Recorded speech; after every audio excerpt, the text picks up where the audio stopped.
Oi, gente. Hoje eu gostaria de falar sobre a importância da gente falar a verdade e ter valores morais, de sermos honestos. O que acontece com uma sociedade em que a mentira e a corrupção é uma coisa comum e a corrupção é algo aceito para praticamente todo mundo? Vamos imaginar, por exemplo, que eu tenho um carro que vale 50 mil reais, mas ele, na verdade, ele não está muito bom e o certo seria eu vender por uns 45 mil. Bom, aí o que eu faço? Eu vou vender para o João, mas eu preciso desses 50 mil. Eu não quero tirar o valor do carro. Eu minto para o João e eu falo que meu carro está bom, em vez de tirar, sei lá, 5 mil reais do valor, que seria o certo. Mas isso me causaria sofrimento e desconforto. E eu não quero passar por sofrimento e desconforto. Então eu minto para o João. E aí o João leva um carro que na verdade não está muito bom. E isso começa a se expandir num círculo vicioso. É aquela história das laranjas mofadas. Você tem um monte de laranja boa, aí você põe uma laranja mofada no meio delas e você mofa todas.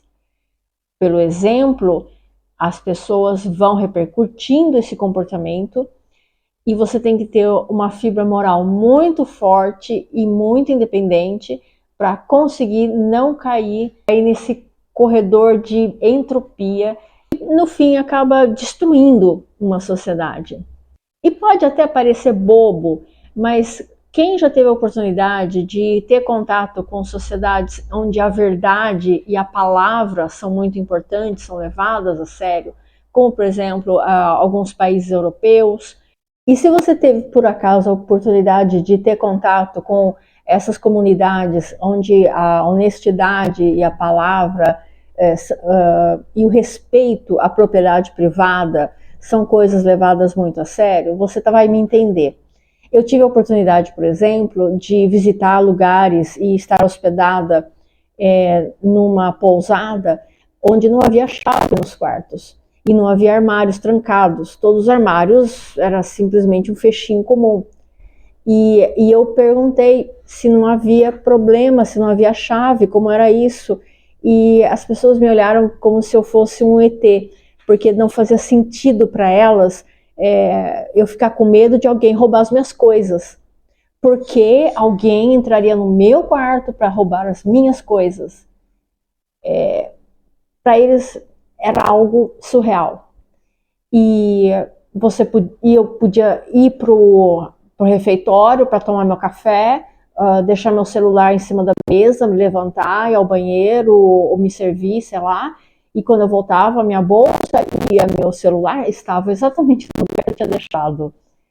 Porque ninguém se interessava em pegar as coisas dos outros. Não só, claro, porque é uma sociedade onde havia uma estabilidade econômica, as pessoas não passavam fome e não tinham problemas nesse nível, mas também porque culturalmente elas sabiam que era errado pegar a coisa de outra pessoa. E quando você vive numa sociedade em que você pode confiar nas pessoas, há mais progresso, porque você não fica gastando tanto o seu tempo procurando segurança, procurando se certificar se é aquilo mesmo, se você pode mesmo comprar ou não. É um tempo gigantesco que a gente gasta e que não tem noção desse desgaste que a gente sofre até você ter contato com uma cultura onde isso não é necessário. E você percebe o abismo que existe entre a nossa cultura aqui no Brasil e a cultura de outros países, a moral que existe em outros países que são bem-sucedidos e que são ricos, coincidentemente, e a nossa. Vou trazer aqui um caso bem específico do que acontece numa sociedade onde não existe o respeito à propriedade privada, aos direitos de liberdade dos indivíduos. Eu vou contar para vocês sobre a Rússia e a invasão da Ucrânia. Acontece que na Rússia o presidente está no governo há mais ou menos 30 anos Nas eleições, existem eleições lá, só concorre pessoas que não vão ganhar do presidente, e se houver uma mínima chance do candidato ganhar do atual presidente, ele é convencido a desistir das eleições. A mídia, os jornalistas, respeitam a vontade e a palavra do presidente. Ninguém tem coragem de desafiar, criticar ou, enfim, achar algum defeito na imagem do poderosíssimo líder, bem como todos os seus subalternos. Quando você tem um pequeno grupo de pessoas governando o destino de milhares de almas, a tendência é eles ficarem muito vaidosos, não admitirem de forma alguma críticas e cada vez mais se fecharem dentro daquele grupinho deles. E o que começou a acontecer na Rússia?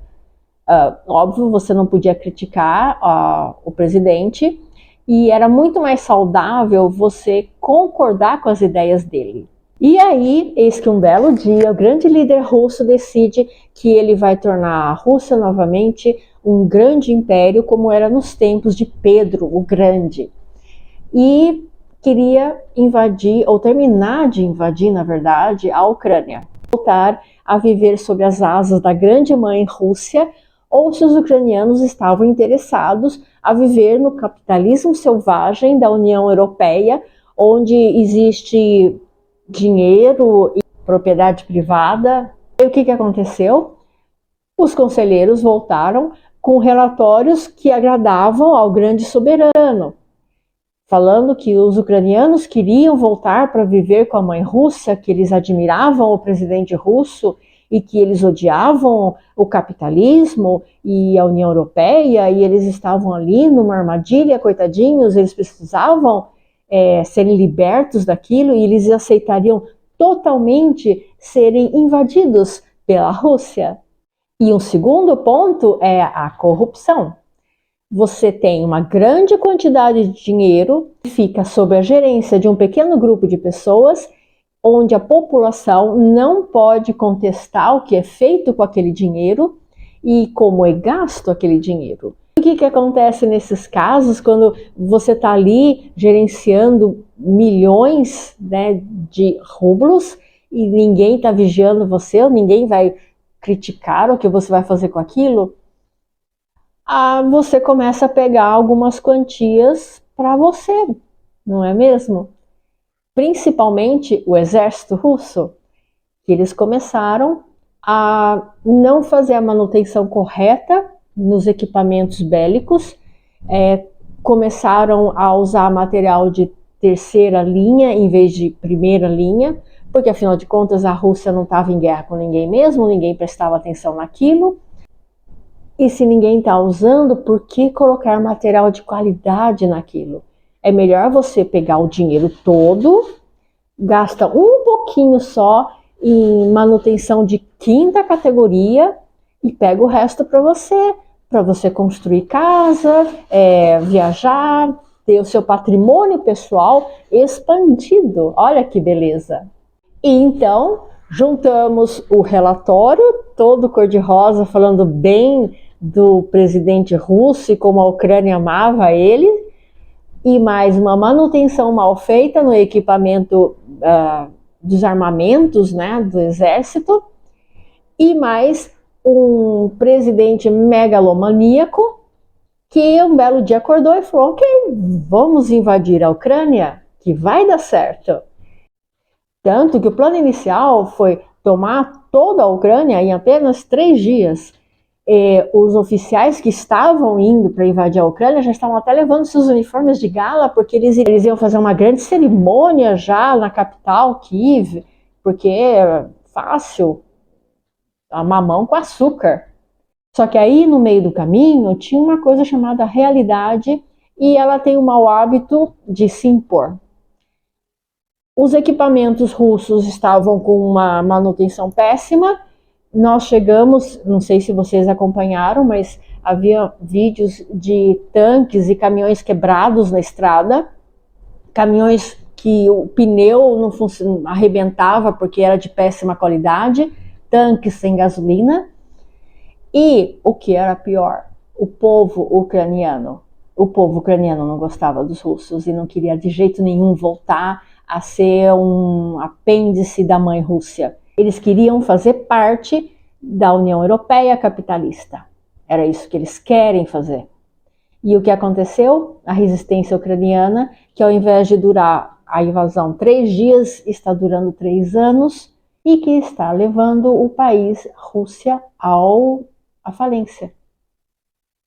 Isso é o que acontece quando você junta a mentira e a corrupção no mesmo balaio e mistura bem e junta um líder que se isola e é extremamente vaidoso e não admite críticas. Espero que vocês tenham gostado da minha história.